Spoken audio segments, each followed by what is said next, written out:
Ah, yes. Looks like there's definitely going to be some chaos here in this kitchen tonight. And that's one reason why we are going live early because I want to be sure I don't run out of time. Start preheating this pan here. Um, okay. Let me start getting these preparations ready. Now, thinking in the water boiler here, I've got my steaming basket so that we can put in our potatoes, red potatoes, that is. And to this, add a whole bunch of cabbage. Yeah, that's why we're going to steam it rather than boil it. So I do want to soften this as best as I can. That's the thing about cabbage. It shrinks pretty nicely. Okay, and to that,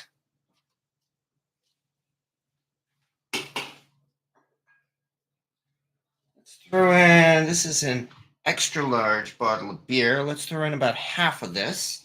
And then any more, we may need to just add water. Get out my cast iron bottle opener here.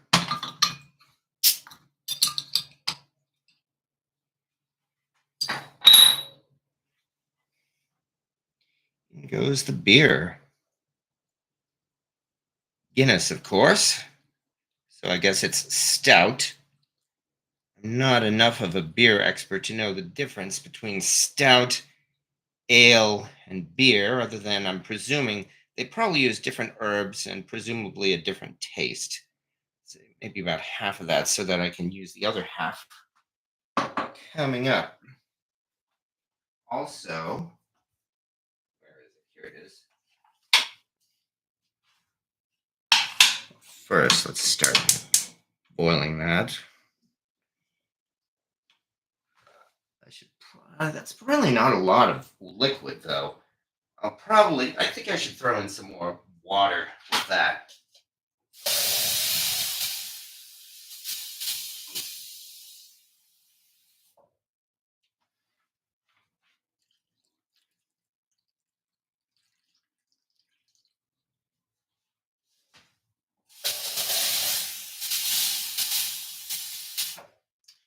Here's what I mean. The reason why it appears I'm making this up as I go along is because I am.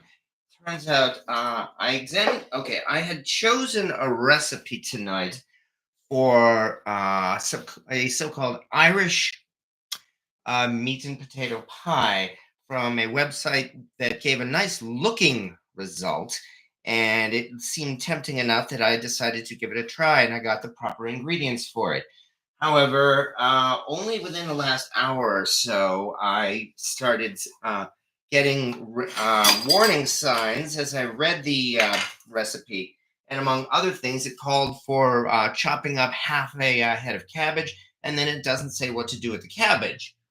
So that was one sign that I'm thinking this is probably not the best recipe to follow.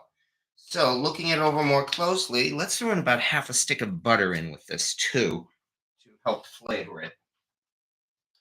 All told, I've decided, well, I could either give up and try something else completely, or, especially since the end result is not too difficult,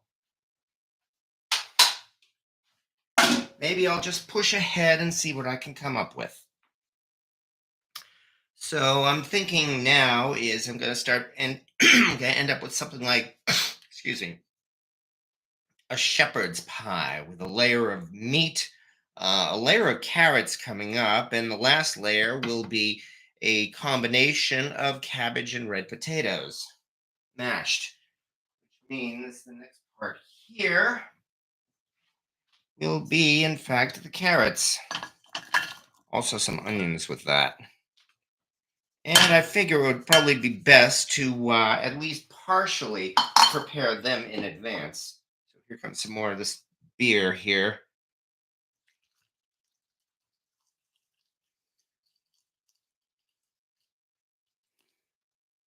should be more than enough. And we will start with that. And then finally,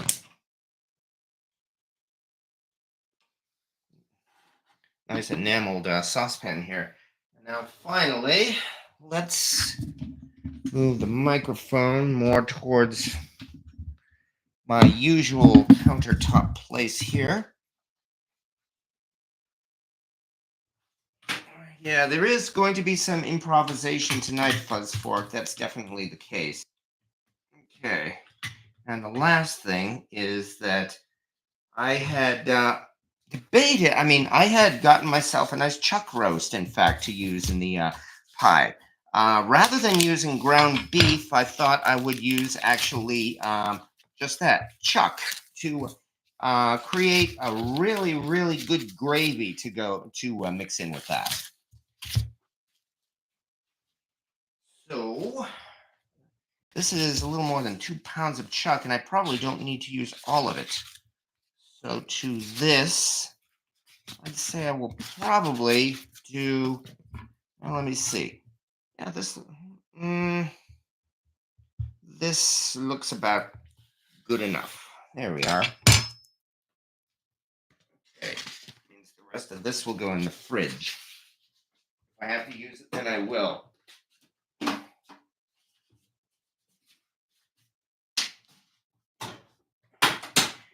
Now I'm just simply going to cut this up into very small pieces.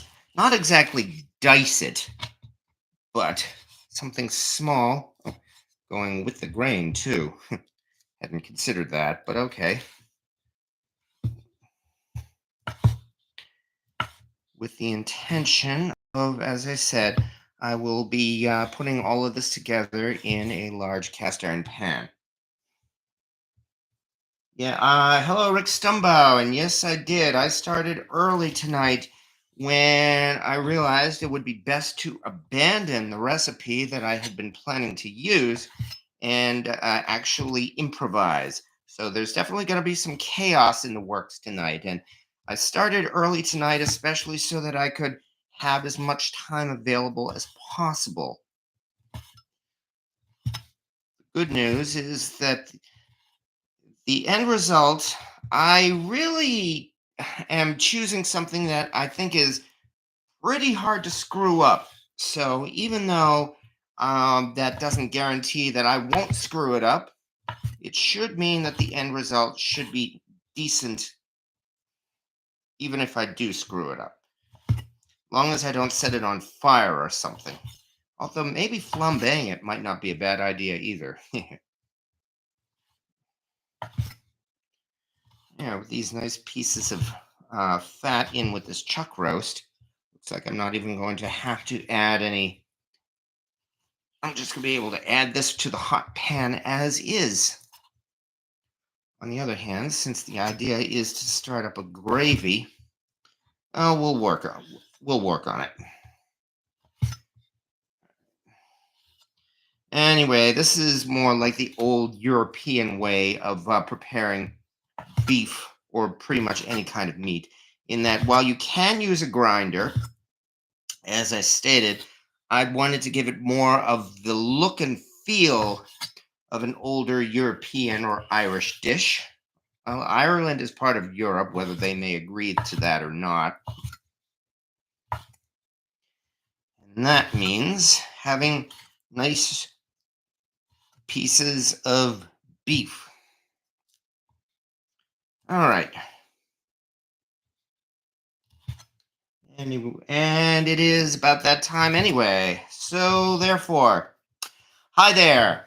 Welcome everybody once again to Cast Iron Wednesday. And here it is, 5 days before St. Patrick's Day, the day when we all go Irish. Of course, since St. Patrick's Day is next Monday, that means that next Wednesday, it will have already passed. And so that means tonight is here on Wednesday is really about the only chance I have to pretend to be Irish with you, my friends.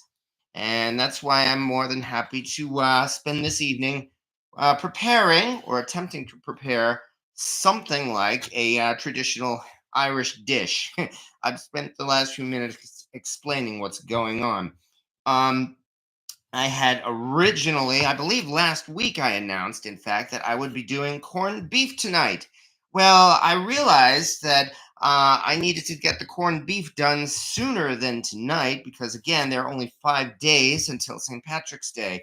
And so, those of you who attended Sunday night session saw me coughing my lungs up as I toasted the spices and ended up making a decent brine to for a huge 13-pound slab of brisket.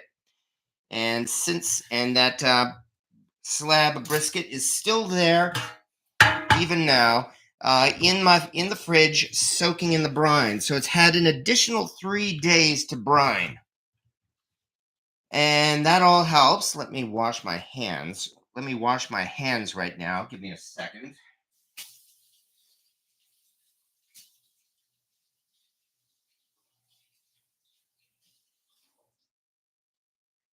And while that meant that we had an extra 3 days to brine the corned beef, and I'm glad about that, um, the end result should be very decent. That also meant that I had to think of something else to pass the time here tonight on Cast Iron Wednesday. And so, excuse me, here we go again. It's not going to be as bad as Sunday. And so I hit upon the idea of doing a more traditional Irish dish. Now, since one of our other regulars here, he did Call Cannon already on his live last week, and believe me, I have no antipathy at all for that. Everybody here, of course, is free to make what they want on their channels. I realized then I'd need to do something different, and I ended up deciding on something easy, which would be what they call, anyway, an Irish meat and potato pie. The thing is, as I said already, the recipe that I ended up choosing, upon close examination, I decided the recipe itself really wasn't that great. And so, as a result, I decided to improvise, and that is what I'm doing right now. Fortunately, it is still a fairly easy dish to prepare. My corned beef has been in the brine cure solution for a few days now, Jim Glathar. Yes, I believe you said it was already in the brine even last Wednesday. So you are definitely going to have yourself a well cured corned beef come this Monday. I'm not worried myself either.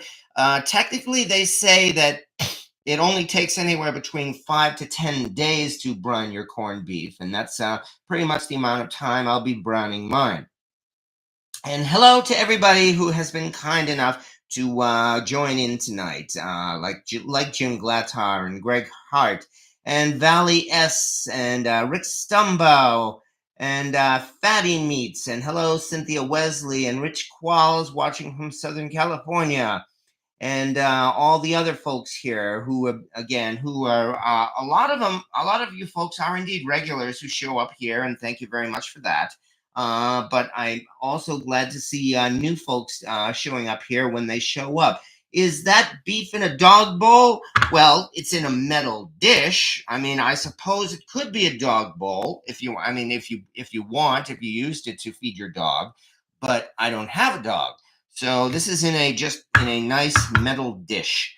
Of course, putting cut up meat in a metal dish is a good thing, so that after this has been seared and cooked, if necessary, I could always reserve it into this metal dish.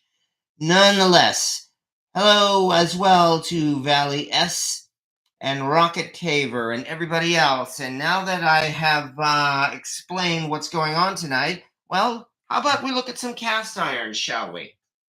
So let's head over to the stove here, where I should also move the microphone over, where at this moment I've got some dishes heating up here, including the number 10 size Birmingham Stove and Range cast iron skillet, which we are going to be seeing very soon, in use very soon. Over on this end, we have an enameled cast iron saucepan, and in fact, from the looks of it, I could probably turn the heat down on this one because it looks like it is simmering and boiling very nicely. I'm actually boiling carrots in and a little bit of onion in beer in this particular saucepan. Meanwhile, in the back, in the Wagner Magnolite Dutch oven, I've got a combination of sliced red potatoes and chopped up cabbage, and I am also using beer to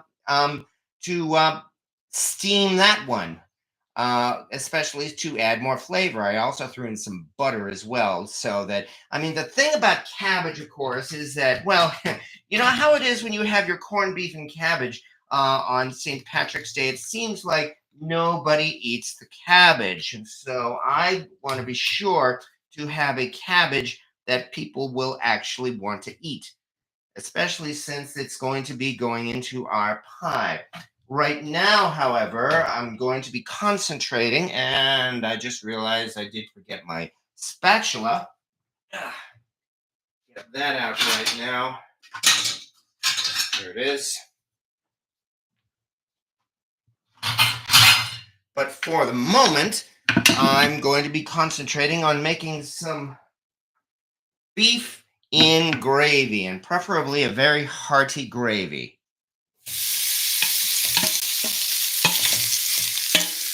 So,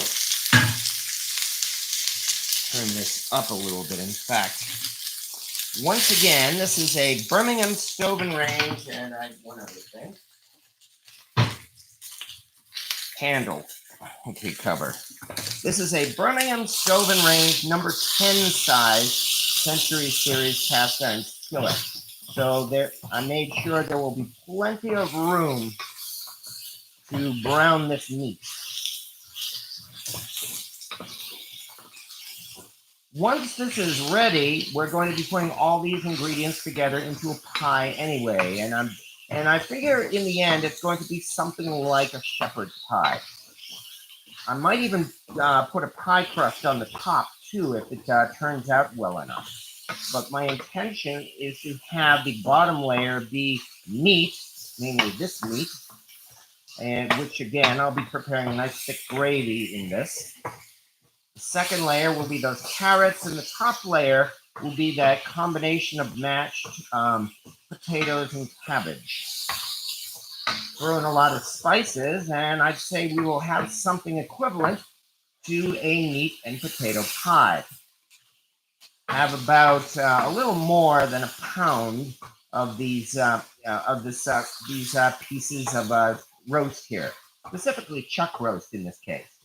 Chuck roast happened to be the cheapest cut of beef I could find at Price Chopper today. It was it $6.99 or $7.99? I think it was $7.99 a pound.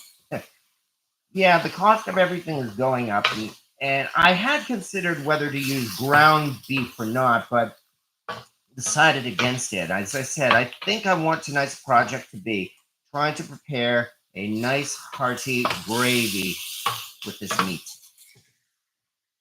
All right. And hello to Ongo Gablogian, if I'm pronouncing that right. New name, I do believe. So welcome to our little chat room tonight. Thank you very much for joining. We've actually been doing these live videos almost every Wednesday for about 4.5 years. Come this August or so, it will have been 5 years. And boy, where does all the time go? I wish I knew. So you've joined our little community. I can only hope you find us interesting and entertaining. That's probably the most important thing, namely having fun in cast iron here. All right. Did you keep the chickens? Okay, well, it looks like already, I noticed this beef is already producing its own juices and not sticking to the pan. So we're off to a decent start already. I know it's nowhere near done, and I'm not expecting it to be. On the other hand, now would be a good time. Throw in a little bit of salt. And pepper.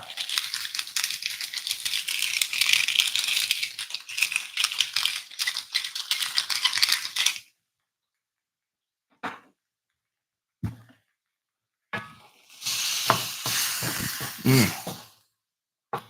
Smell of cooking beef is one of those things that really can't be beat.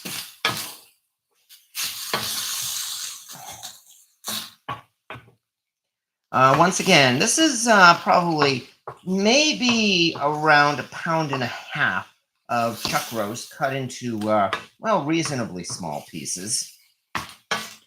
Cut into pieces largely so that they would cook faster and release their liquid, which at least will be the starting point of our gravy. All right. And yes, my cats lay brown eggs. No comments, Bloodsport. Anyway, as I did mention, we are approaching St. Patrick's Day, and especially as the title of this video notes, you know, everybody does corned beef and cabbage on St. Patrick's Day, but there's really no law requiring you to do that. I mean, I realize there are some folks out there who are not that crazy about corned beef or cabbage, for that matter. Which is a good reason why you may want to try doing something a little different, perhaps. I mean, I love corned beef and cabbage, and I'll be doing it myself on St. Patrick's Day.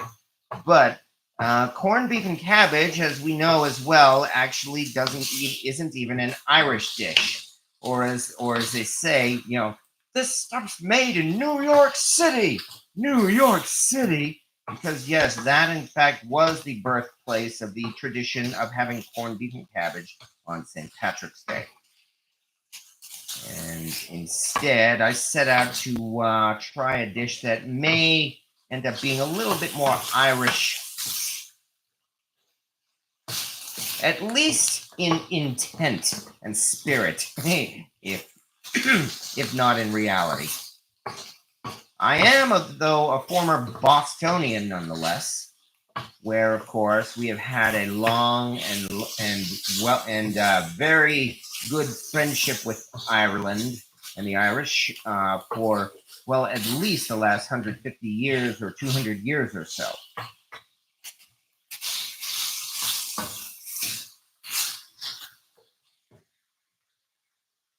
All right. They ain't for eating, they're selling to town folks. Oh, you're talking about eggs, I presume. My family voted for a chuck roast. Well, yeah, that's not a bad thing either. Chuck, as we know, can be chewy and tough if we don't prepare it correctly. And the best way to do that is simply to tenderize it. So it's not difficult to tenderize your chuck roast. Chuck, on the other hand, I would say probably ranks up there with ribeye in terms of beef flavor. It's really, really hard to beat the taste of a good chuck. That's one reason why ground chuck is also very popular in Hamburg, or ground beef. Things are not looking too badly already, I would say. Okay, yeah, so far so good. Over there on the other burner, those carrots are simmering nicely in the beer. And I can only hope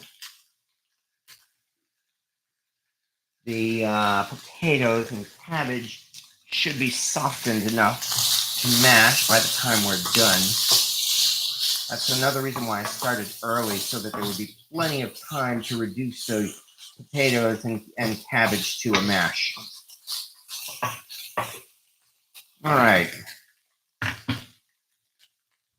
Let us get started.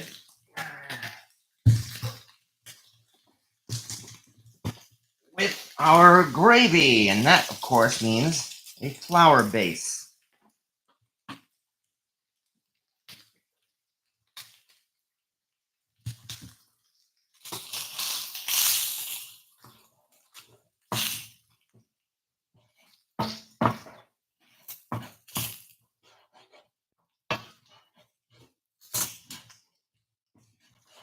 Of course, I don't want to burn it. I mean, the idea here is, of course, to cook off the flour. Actually, I realize I goofed again. I should have thrown in a little bit more liquid before starting that. So I better get some right now. Where is it? Here it is.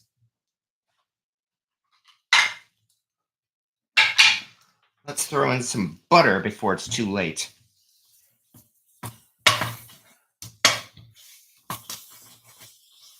That's better. Should have melted the butter first. I've made enough gravy. I can't believe I forgot that. I don't know. These live videos sometimes tend to give me like tunnel vision, in which I try to concentrate on what I'm doing and I forget a lot of other things, including some very basic stuff. And that, of course, results in making some learning experiences. So this pan is big enough that amount, that amount of butter, which I believe is about a quarter stick, should be a good start.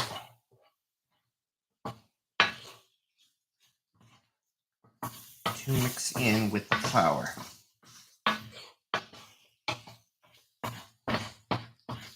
To this, I might as well throw in the rest of the beer.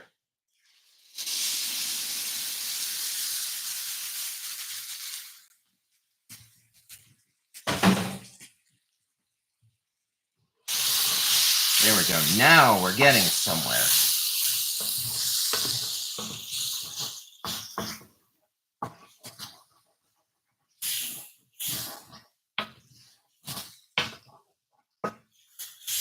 This is only going to be the base of the gravy anyway. Now that once this is all settled in, I think I better dig out this spatula. In fact, I'm starting to think I might even need to get a metal spatula.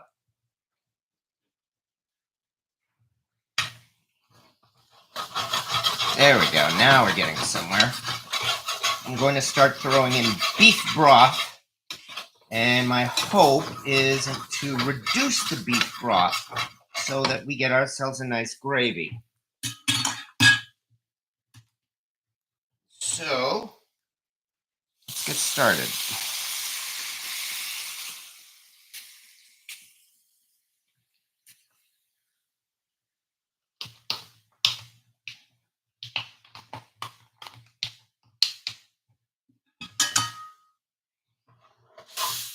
Also, my hope is by the time the gravy is ready, the meat will be cooked, of course, but also by that point, the vegetables will be softened.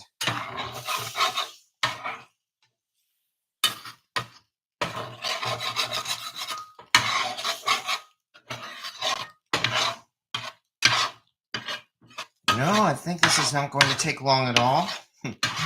Probably because of the flour I added in. In fact, it looks like I'll be able to add more beef broth much sooner than I expected. Then again, that's what it is with cast iron. I find that making gravy in cast iron is awesome, of course. But cast iron will very quickly thicken your gravy. You can end up with a really, really thick gravy. I like thick gravy, and I don't have a problem with that. But on the other hand, since this is going to be a pie, having a really, really thick gravy probably would not be a bad thing either. But it looks like we can add more of this beef broth already.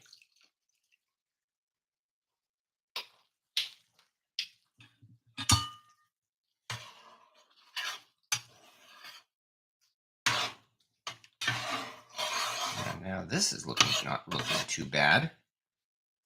Okay. I love the gate and the lid. Oh, I see. Folks are talking about their collections there. Okay, and there's certainly nothing wrong with that. I've said before that talk about cast iron is certainly encouraged here during these YouTube live sessions, which is fine.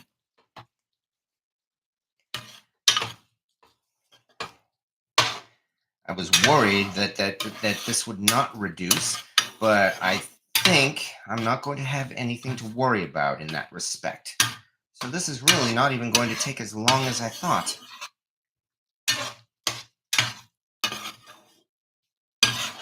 I'm also debating, I haven't decided yet which dish I'm going to cook the final pie in.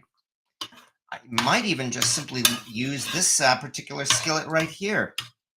Once this is good and thick, I could simply lay the vegetables up on top of it, or mix them in, even better. And then finally prepare the last layer to put on top of this. However, I think I will need a thicker gravy for that. Still, this is not looking too bad at all.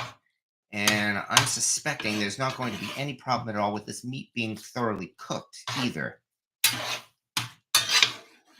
So this is not taking long at all. All right. The food is going to be awesome and will reduce quick. Well, I hope it's going to be awesome, but it definitely is going to reduce quick. That's for sure. Wow. And I should point out, yes, I'm using a metal spatula, by the way. I am cooking. Oh, I was even supposed to mix in tomato paste here to add this, to add the some flavor to it. And that probably still wouldn't be a bad idea either. Because it certainly does, well, just that. Okay. So, let us quickly throw in some tomato paste. Trying not to forget any crucial ingredients tonight, the way I almost forgot to add the curing salt to the corned beef brine. Almost forgot.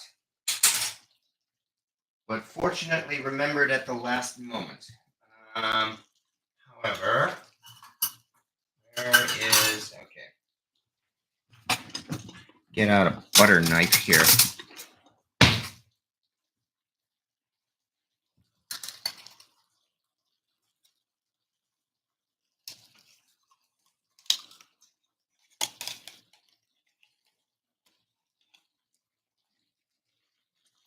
That should be plenty.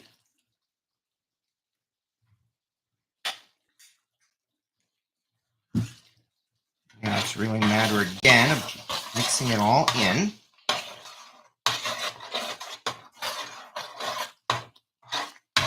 I already threw in a little bit of salt and pepper. Probably wouldn't be a bad idea to add a little bit more. Oh yeah, there's another no-no that I just did. I just added tomatoes to a bare cast iron pan. Does that mean this cast iron pan is going to explode? You know, you're not supposed to cook tomatoes in cast iron. You're not supposed to use metal utensils in cast iron. As you can see, rules are made to be broken.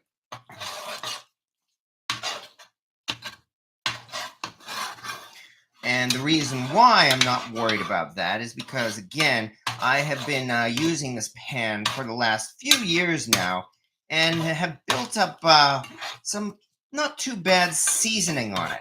So that even if this does cause trouble with the seasoning, well, all I'll really need to do is to season it over.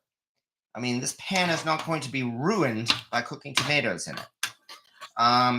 I do believe there are even some people who regularly cook tomato sauce in bare cast iron.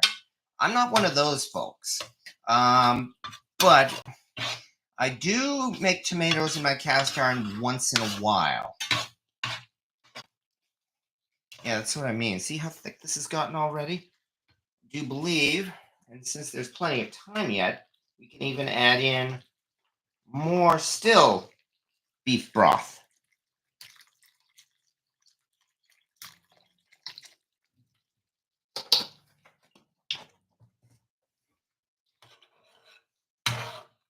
Let's see if we can't get this to reduce even more. Because, yeah, now I think we need to approach the point where we want to make this a decent, thick gravy as a base for the pie. Okay. Shrooms. Ooh, shrooms would have been a great idea. I honestly did not think of it because I was getting the ingredients for that recipe that I have since abandoned. And regrettably, I do not have shrooms on hand. But yeah, shrooms would go great with this, wouldn't it? As it stands right now, if I were to throw in some barbecue sauce, which I'm not going to do, that would make this dish awesome in itself, and you could serve it any number of ways.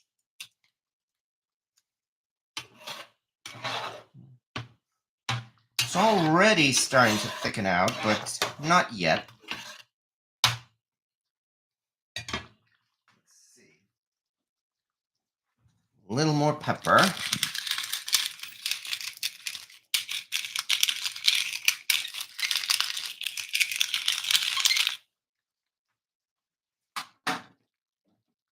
And maybe a dash of Worcestershire sauce. Oh yeah, I pronounce Worcestershire sauce as Worcestershire. Great. My bad. Anyway, I pronounce it as Worcestershire sauce, which I've been doing all my life. And excuse me one second, I gotta get a paper towel. Yeah.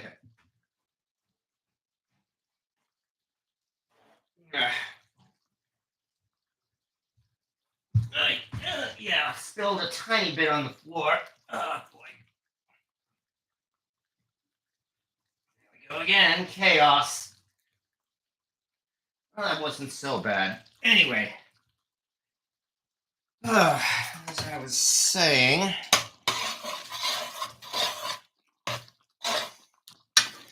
Yeah, the running joke about nobody being able to pronounce Worcestershire sauce. I didn't learn that joke until after I grew up. I don't know, maybe because I came from an Italian family. Although, of course, since Worcestershire is supposed to be British, go figure. Nonetheless. Okay.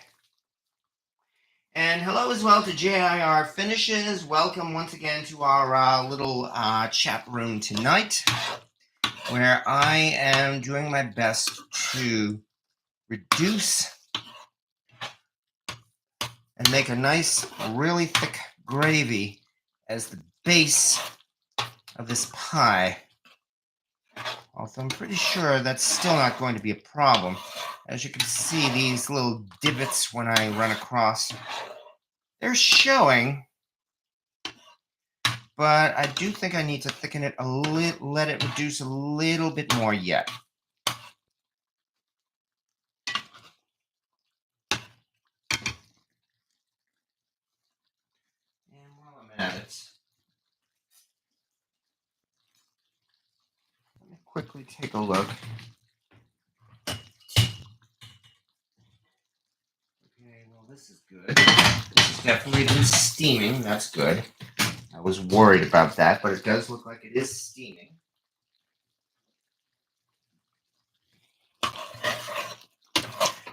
St. Patrick's Day, March 17th, for at least the last 14 years. Holy cow. The date of March 17th has had a personal significance to me, even up and beyond St. Patrick's Day. Personal reasons that I don't get into, and only a couple of my close friends know, but I have enjoyed remembering and celebrating March 17th for that reason. The fact that it was St. Patrick's Day also is something of a coincidence, but it's a nice coincidence, and it again gives me an excuse to celebrate. Okay, don't drop this time. All right, anyone heard from Deep Hell Pal? Not in a while, I'm afraid. Radagast. My granddaughter doesn't like mushrooms. She gets that from her dad, not anyone in my family. Yeah, I know. It seems that my girlfriend also is not crazy about mushrooms. So that means most mushrooms seen in my cooking will be for myself. Oh well. On the other hand, I will certainly be sharing this pie with her family probably tomorrow because this is going to be a very rich pie. Definitely more than one person can eat.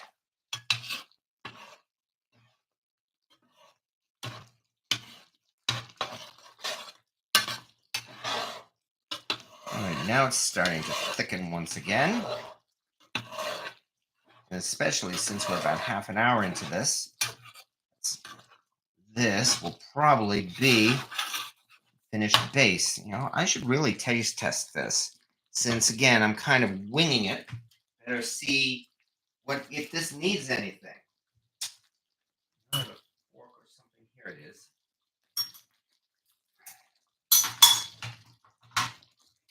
So I'll have to try one little piece.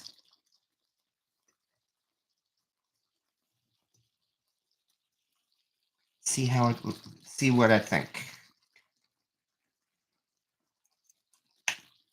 Mmm. Mmm.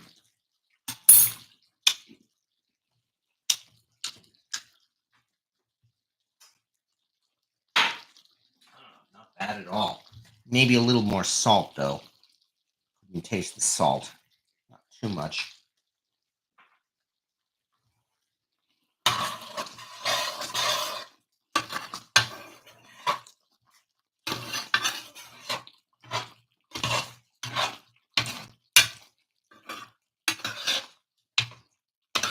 Now, this is not doing too badly now.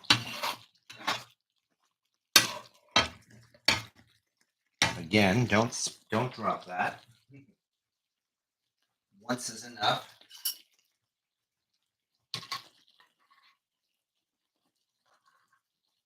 Definitely coats the back of a spoon. And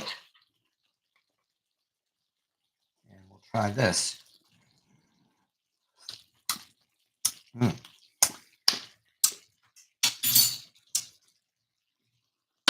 Not bad.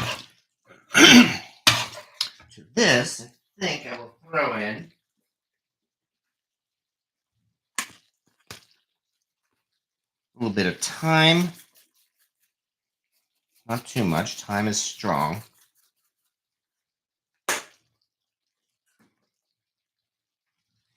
And a little bit of rosemary. Again, not too much.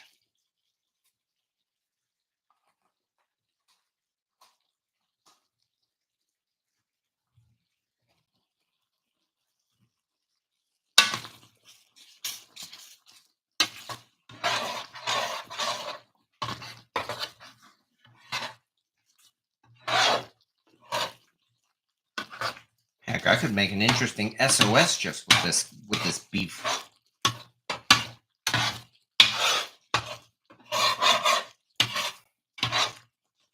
But I do believe we are starting to get to the right point, especially since if I just simply turn off the heat and let this sit for a few minutes while we do the other ingredients, this should almost certainly congeal.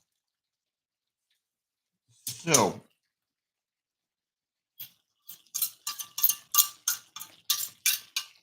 let's turn off the heat.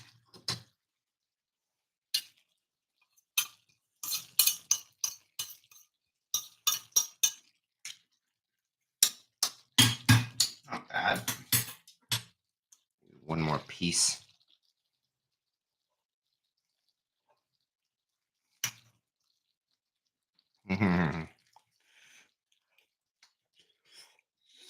Mm. Not too bad. Okay. And while we're doing that, March Madness will return, I fear. Your neighboring state. Oh, yes. Okay. Okay. Well, I'm glad it's gotten warm in Arizona. It's the temperature got up to about 60 or so yesterday here in New York. Today, back down in the 40s again. Although I understand it's going to get back into the 60s once again, maybe even close to 70 by Saturday. So I'm not sure if this is the beginning of spring or, as is more likely, we're probably going to see at least one more bit of cold before the spring truly arrives here.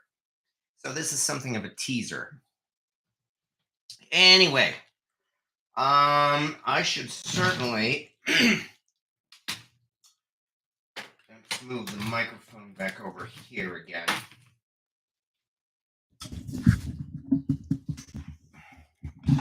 I should certainly look into preparing the top layer of the of this pie, because this is the one I'm pretty sure also has flavor to it. Let's turn these off.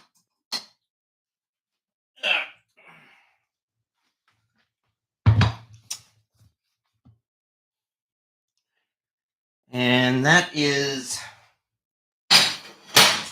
potatoes and cabbage. Let's see here.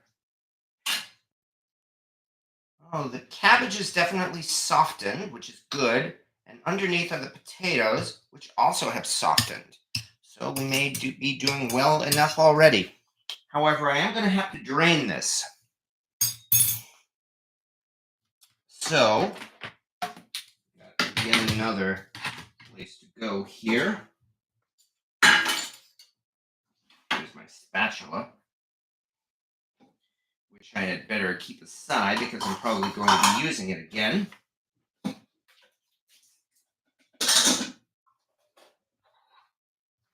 Okay, do this right. Here it is.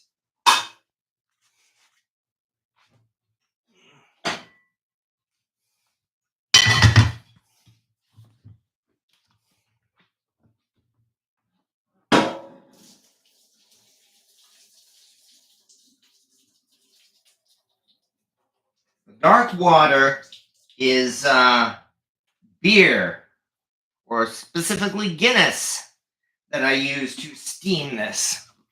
Although I also mixed in some butter and a little bit of water as well, so that it wouldn't just, it wouldn't all evaporate. All right. Come on. There you go again.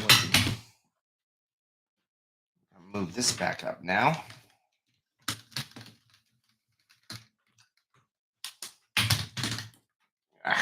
Sorry. On top of all this, the camera's caught in the cord. Camera. There we are. Okay.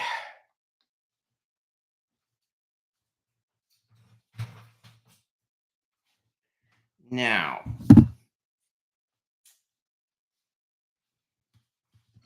and the steaming basket is still there. Okay, that means I'll have to remove the steaming basket. How to do this without dumping everything out. Okay.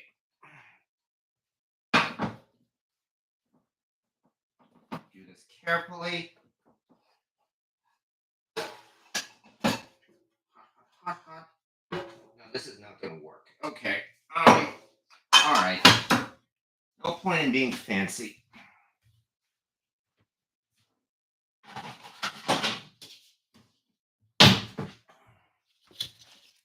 Just get out another bowl.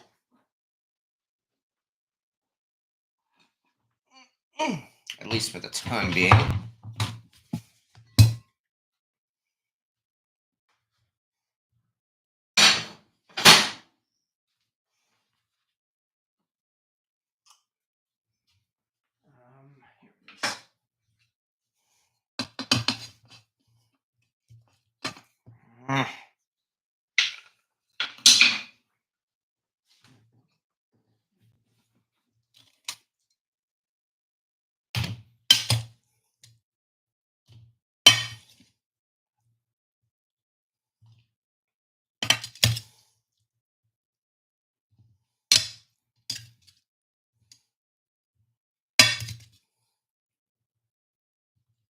Right, how to do this. There we go. That helps. All right, now this is hot. All right. Ha. Got it.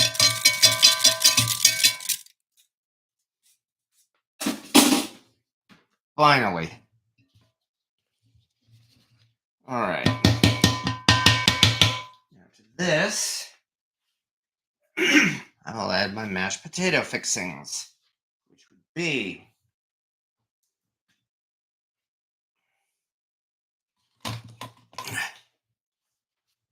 This to the center for you folks. Some salt, because I didn't salt the water. Probably should have done that, although I did use beer rather than water. Ground pepper.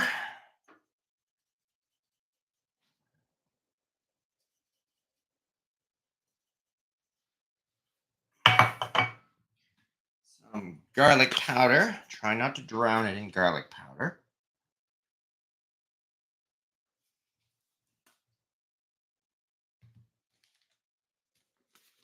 Little bit of basil, because basil goes great with mashed potatoes, but not too much.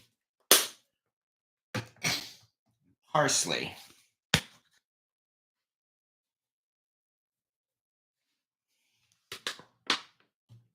Okay, now, once again, here it is. Time to start mashing. See if this becomes a decent mash. I could probably even throw in a little bit of milk into this to get a proper mash. Just like mashed potatoes, that is. And that actually doesn't seem like a bad plan. Give me a second while I throw in just a bit of milk.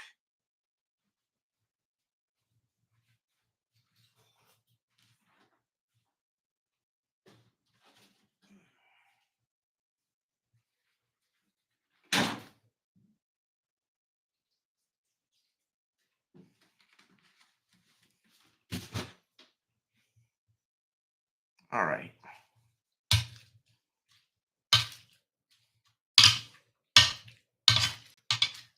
Essentially, this is almost like called cannon because it is, in fact, potatoes and cabbage, red potatoes and cabbage. Although I did throw in those other spices.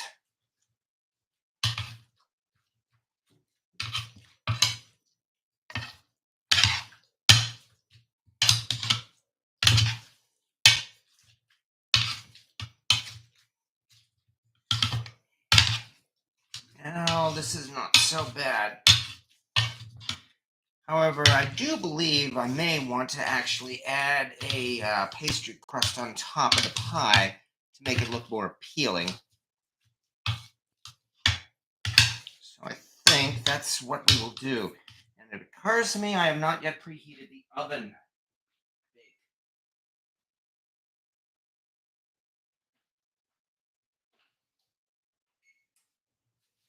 So start preheating the oven to 400 degrees.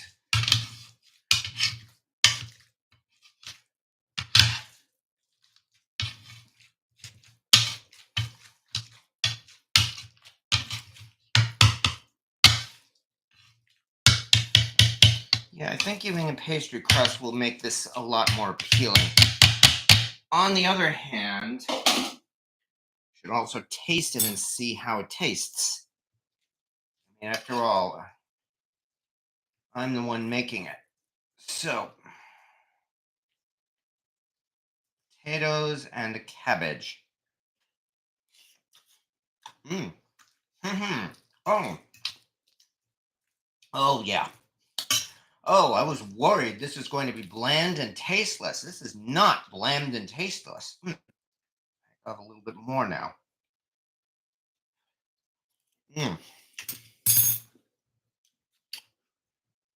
Once again, it was steamed in beer and butter and a little water. And you saw the spices I added when it came out. So this is most definitely tasty. And this is not going to be bad as a top layer for the pie.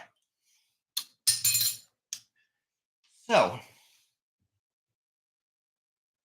I do believe we are about ready to put the pie together.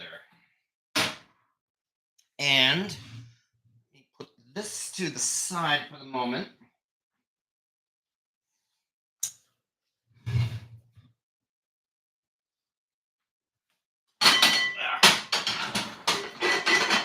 Holy cow.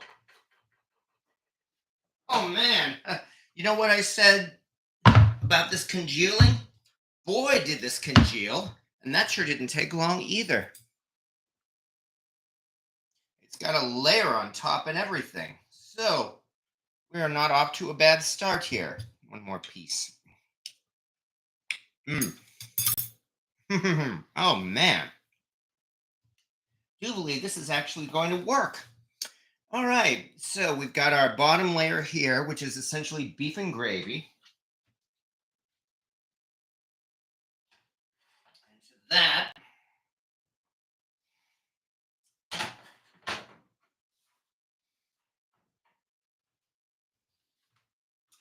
I've steamed up some carrots and onions in beer, although it looks like I'm going to have to drain that. So I think I will do that.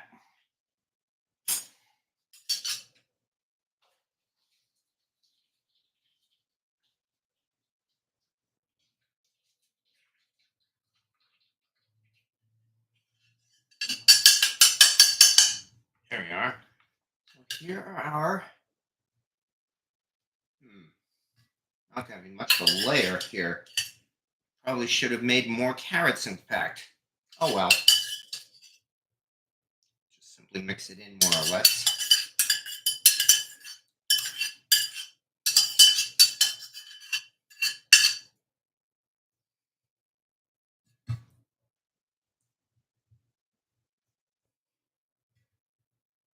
Especially when this is covered with the top layer, I do believe this may actually work.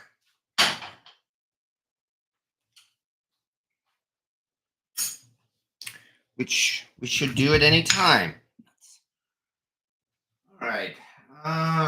Where did it go? Oh, yes, here it is.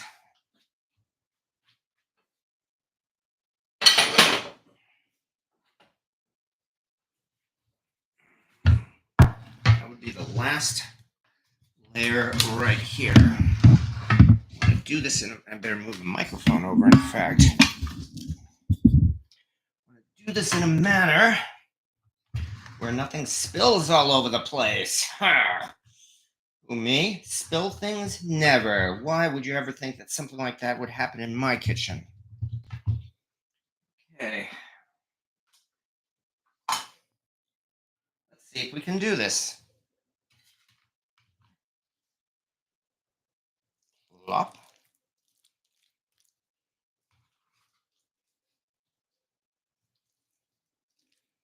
Well, this is definitely different. However, the taste, as I said, is really something. These potatoes and cabbage, I guess you could call it a coal cannon layer. That in itself, I could probably scarf down. And combined with this beef, yeah, it may not look the greatest. I will say that. On the other hand, I think you could say that about a lot of European cooking. You know, infamously, Irish cuisine and British cuisine are often said you boil the hell out of everything. And that's certainly what we did with these potatoes and cabbage, that's for sure. However, this is definitely turning into a real meat and potato pie, is it not?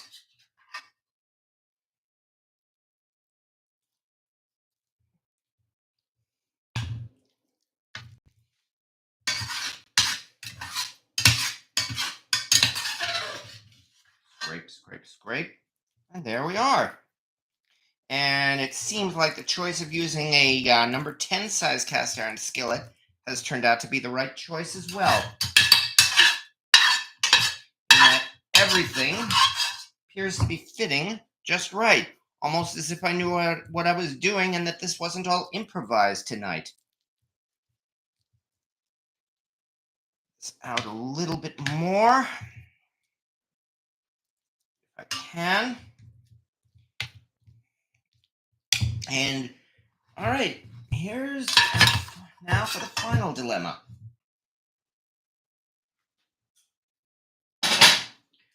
Should I simply treat this the way you would treat a cottage pie and just simply bake this in the oven as is? I mean, if I were to simply put some little rows here. You could just simply bake this as is and see how it turns out.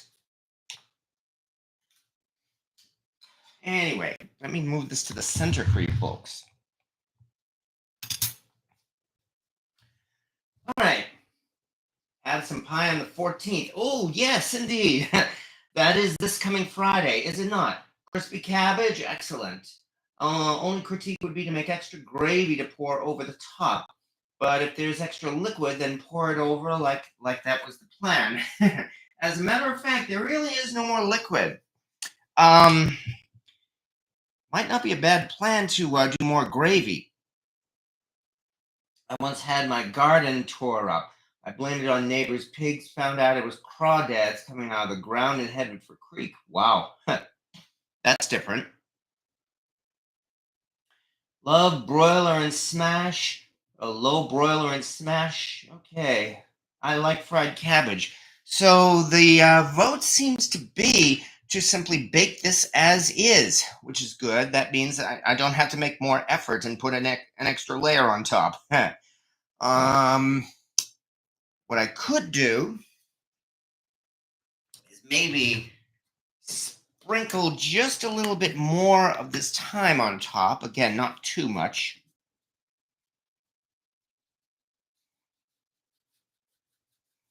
And probably some of that parsley as well.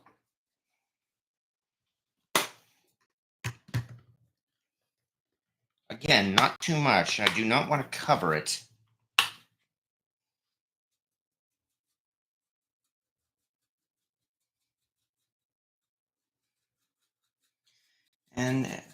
And so this is definitely going to be what I promised tonight. And there goes the oven. It's at 400. We will indeed have ourselves a meat and potato pie. Nice. Yeah, I'm actually glad with how this has turned out as well, especially for improvising. So, oh yeah, definitely chaos is reigning tonight, but so far the chaos gods are smiling upon us. Here's hoping it lasts until the end of this video. All right, well that means we get to do the last part, and into the oven it goes. And the best part is this should be done, I would say, what, 20 to 30 minutes at the most. So let's head back over to the oven. Here comes the roller coaster again.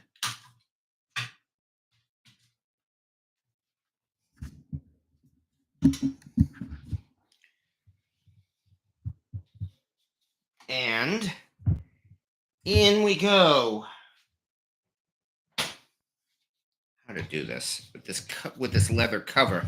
I don't want to put the leather cover in the oven. Okay, we'll do it this way. There we go. 1, 2, 3. And remove the cover.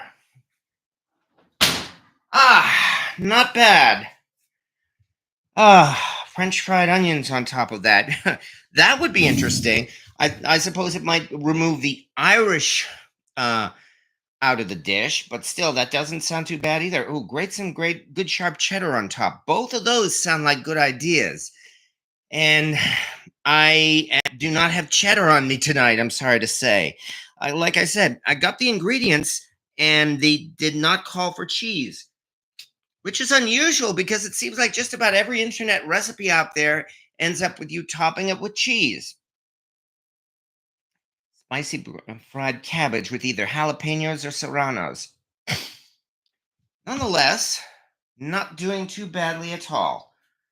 I was worried, but again, having taste tested the different parts of it, I am confident that this is going to be nice pie.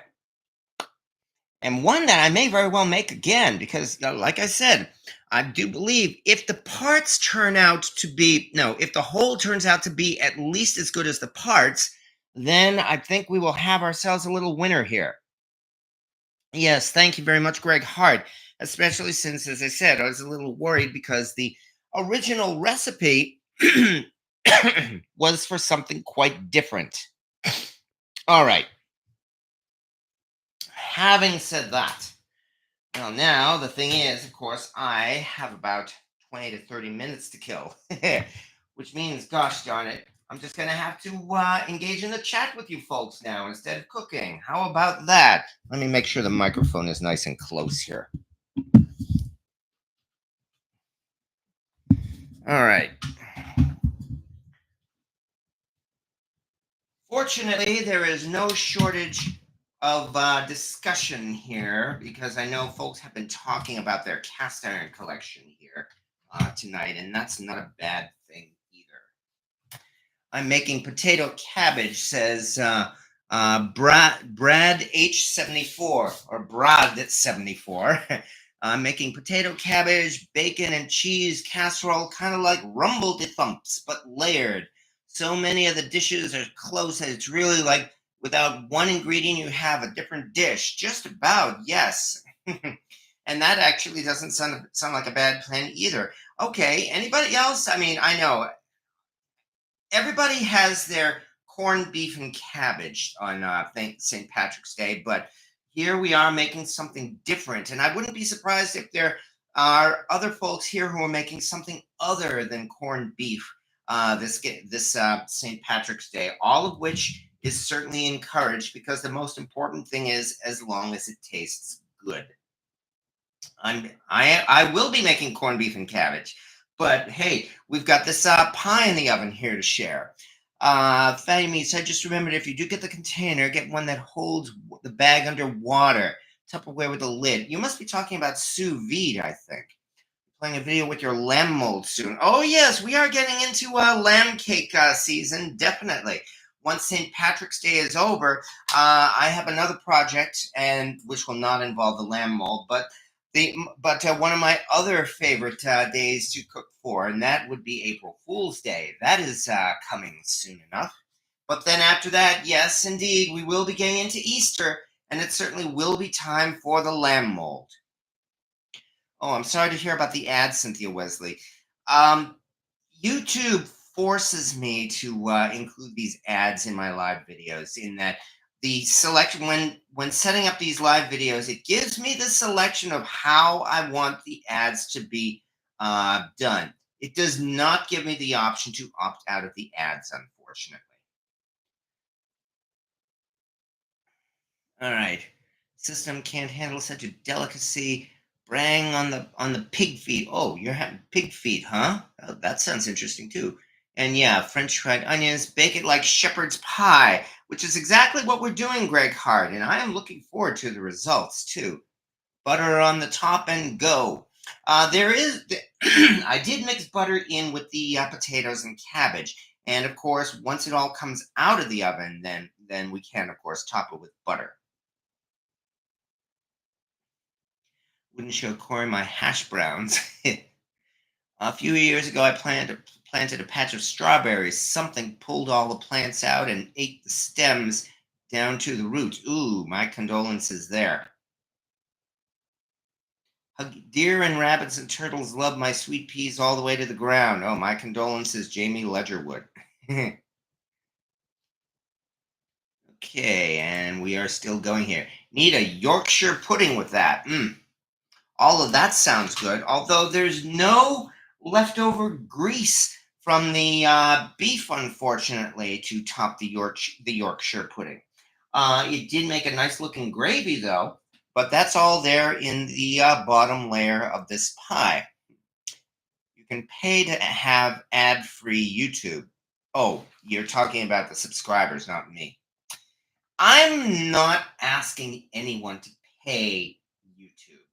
I mean, YouTube has been free for just about all of its existence. Yes, they do have paid tiers now, but I have not paid for it. YouTube does pay me, yes, for these videos, because just that I make a little bit of revenue from it. But I'm not trying to make a living off of this. However, I am not going to plug YouTube's paid service in that way.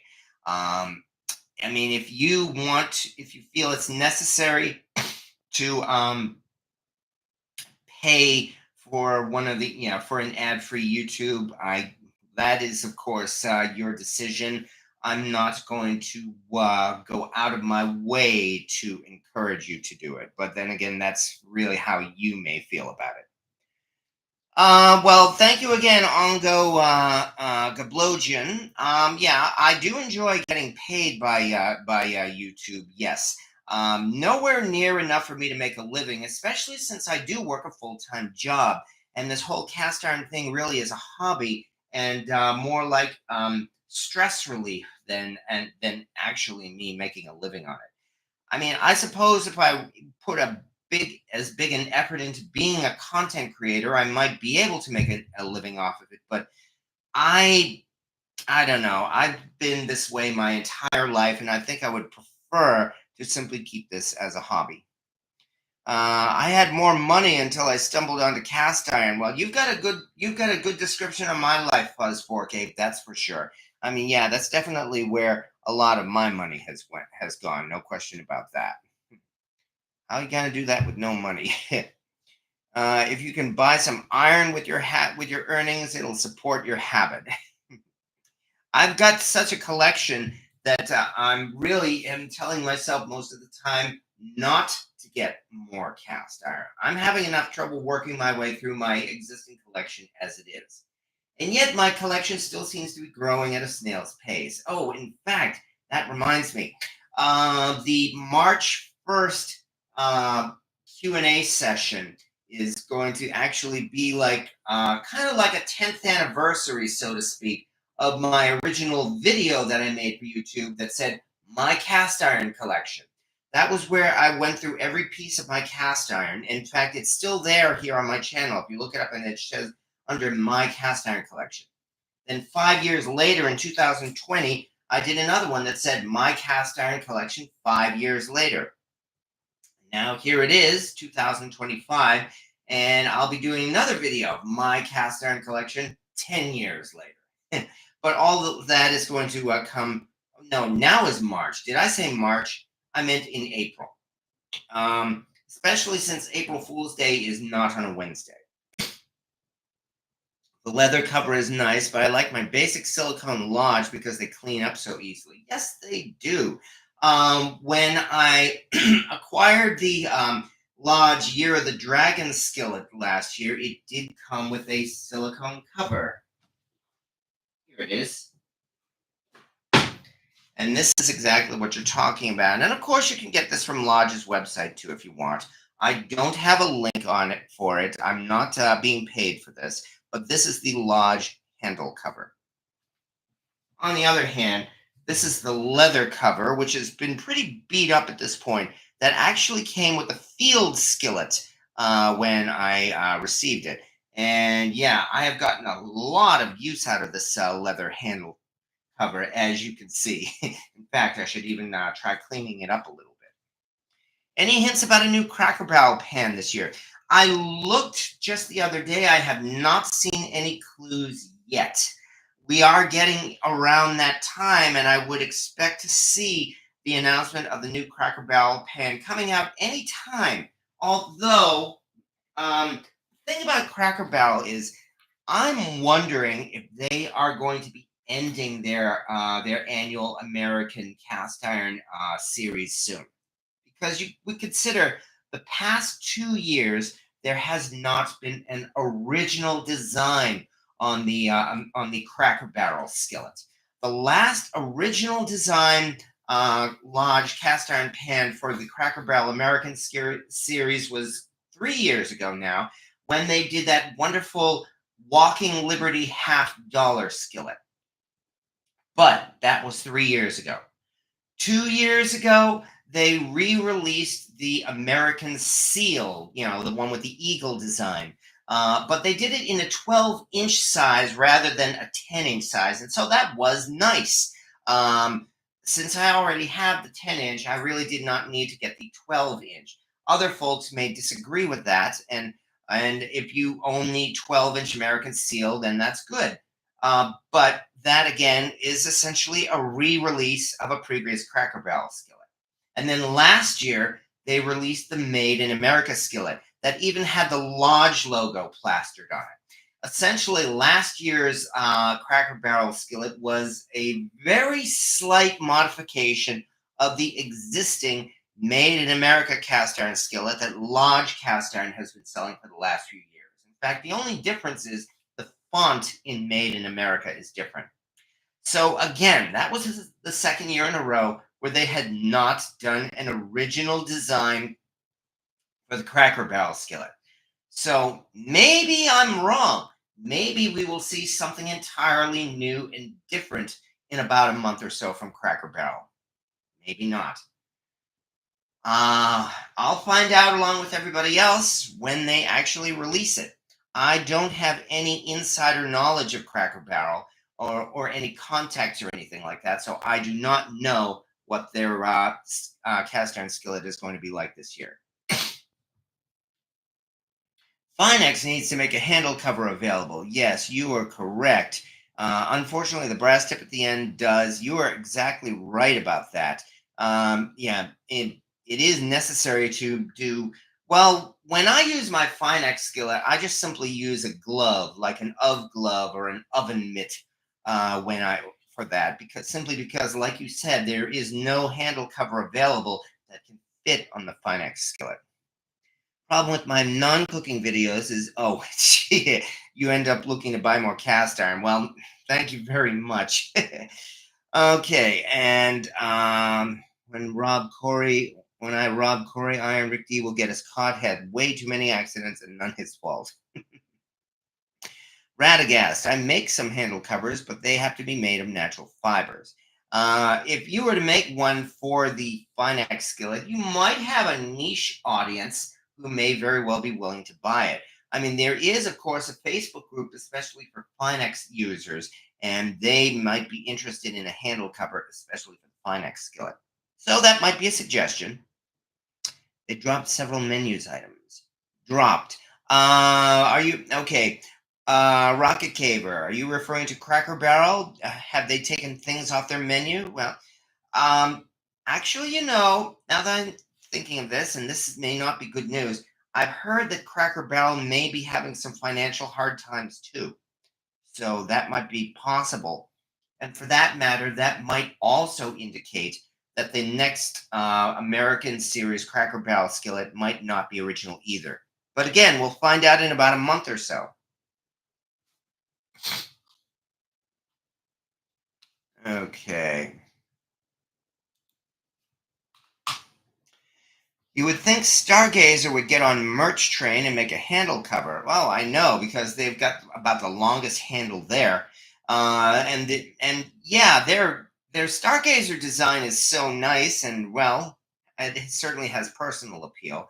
That yeah, I probably wouldn't mind seeing a Stargazer handle cover either. I wouldn't disagree with that. It's the one don't need it. Okay, well, let me see how this is doing now. Oh, let's take a look here. Oh my.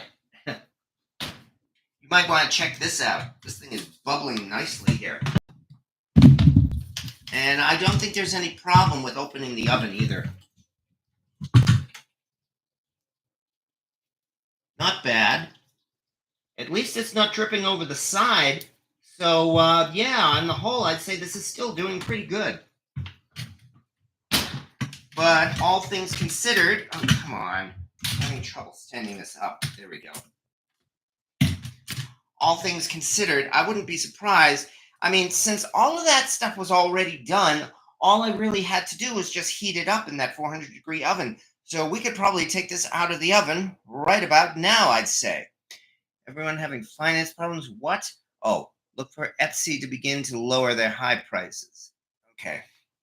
Do you ever worry about younger people getting on board with cast iron? They're the younger generation. While I have seen some, I am out of touch with the younger generation to know that how much cast iron really is going on to the next generation. In that, while it certainly has made a big comeback with our generation in the past decade, We can only hope that it's still catching on with the younger generation as well. But I do think cooking as a hobby certainly is more popular than it used to be. Okay, wrap up a tape measure around your spiral handle so it can make a cover. That's a thought. All right. Okay. But you know what? I do believe, especially since what time is it? Oh yes. Oh yeah, that's why this is saying an hour 20 minutes, even though it's only 10 past 9. That's because again, I did start this video 10 minutes early, so my timing is off a little bit. Okay. All right. That means I do believe it's time to head to here and move the microphone back over here. Get out the gloves because I do not want to have hot gravy spilled all over myself. This is a little low. There we go.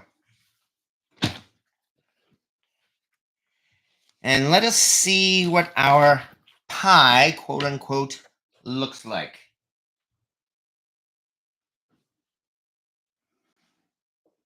Oh, wow. No. Careful, careful, careful. I'm talking to myself here. Haha. Check this out, folks.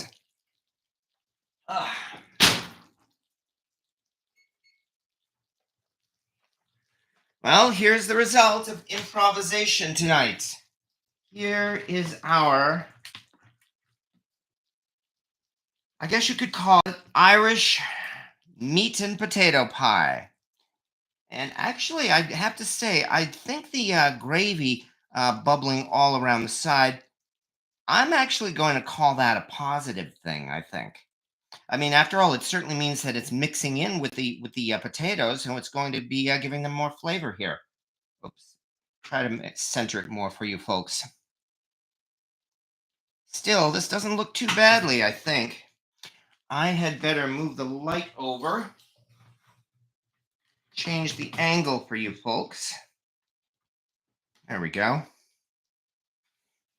And take a couple of pictures. Because I know that this thing is steaming hot. I could certainly serve it right away, but it would be really, really hot, and we definitely need to cool this thing down here. Trying to get a good angle so that I can take a picture. That was not bad.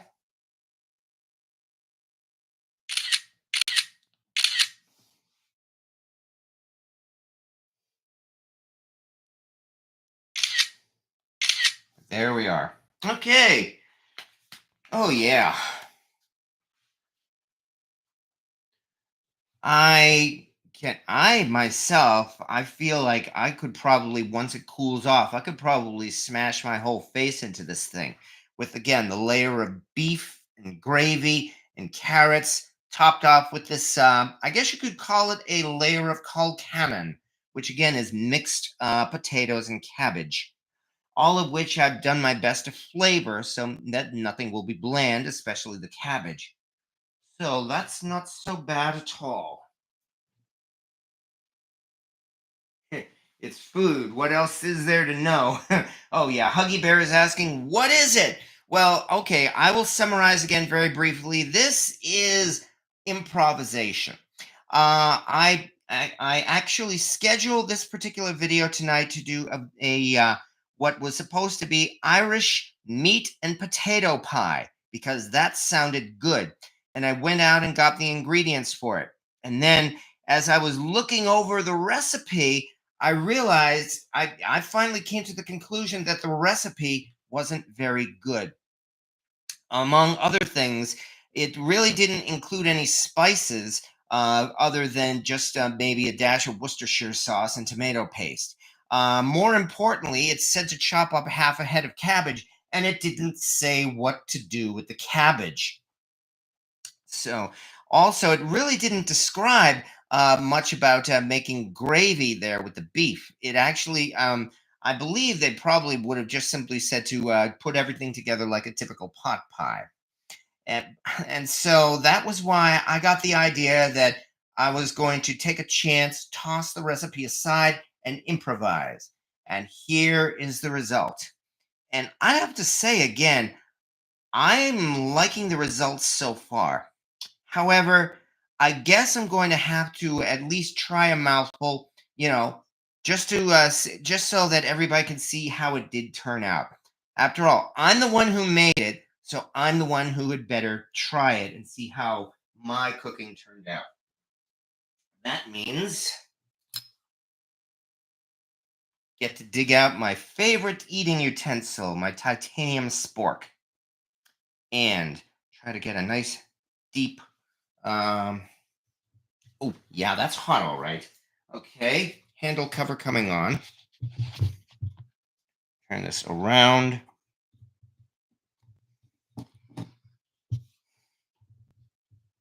There we go. Try again. Nice, deep, so that I can get some of this. Wow, this thing is definitely hot, that's for sure. You can see the steam even from there. So let's cool this off a little bit so I don't burn my tongue, which I'll probably do anyway. And as they say, how's it go? Into the mouth, over the tongues, over the gums. Look out, stomach, here it comes. Mmm. Mmm. Mmm. Oh, yeah, it's hot. Uh huh. Mmm. Mmm. Mmm. Oh, man. Now I really want guests here to serve this to them. This has got a unique flavor to it. I can't describe it as anything other than unique. It does not taste like your typical American cottage pie or shepherd's pie. It doesn't have a ground beef base. And it's not just ground beef, carrots, and mashed potatoes. This rather is chuck roast with that gravy and a layer of the carrots that were simmered in beer. And finally, this called cannon layer on the top, the combination of the red potatoes and cabbage that I again steamed in beer plus butter and added the spices to. It works. I'm very, very happy with it. I have got to put together a recipe for this. This should not be forgotten. I mean, this was not hard to make. And other than the chuck roast, nothing here really is expensive. I mean, carrots, potatoes, cabbage, um, and again the roast and the beef broth. I suppose if you were to use ground beef, you could get a similar result, but I think using the chuck roast actually helped. Man, I am very, very happy with this. I mean, yeah, you could indeed chop this with cheese too if you want. I personally like it like this. But yeah, I think I will include cheese in the recipe for folks who really like cheese. But yeah, I am very happy with this. I have to say, we got the luck of the Irish tonight. So if this is chaos tonight, then again, the chaos gods have smiled on us. Praise be to Lord Arioch. Those who know only when they will recognize Lord Arioch. Okay. Anyway, I am not down south.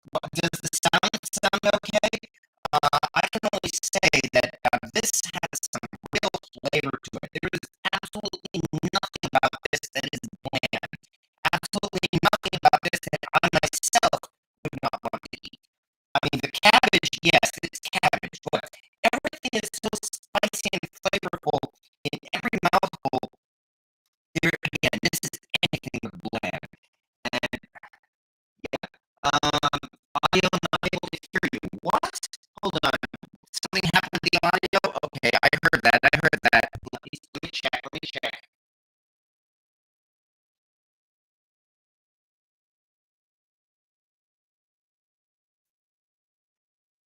Okay.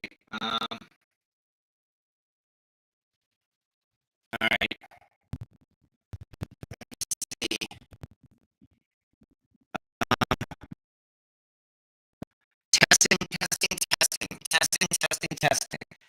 the audio sound any better?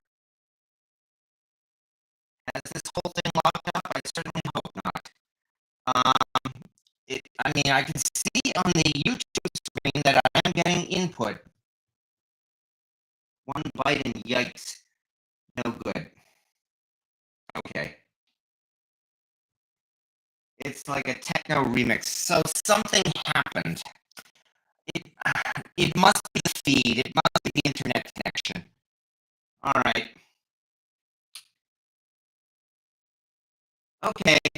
All right. In that case, then I guess we will have to call it a night, folks. But at least it worked, and it was a success. I apologize for what seems to have happened at the last minute. But nonetheless, I will put a recipe together. So, okay, we are going to end this tonight, folks. That audio has, yeah, okay, it's because no mushrooms. Okay, all right, the audio is bad. Yes, I understand. So we're going to have to call tonight, folks. But at least we got through this. So thank you very much, everybody. Thank you, everybody. Thank you for your patience, and we will continue this. And also, we will follow up on Facebook as well. Okay. I will do, in fact, I'll do a nice short video of this. So, yeah, and post that. All right, but thank you very much, everybody. I apologize for the trouble, but thank you for staying by this long tonight. We will catch you all later.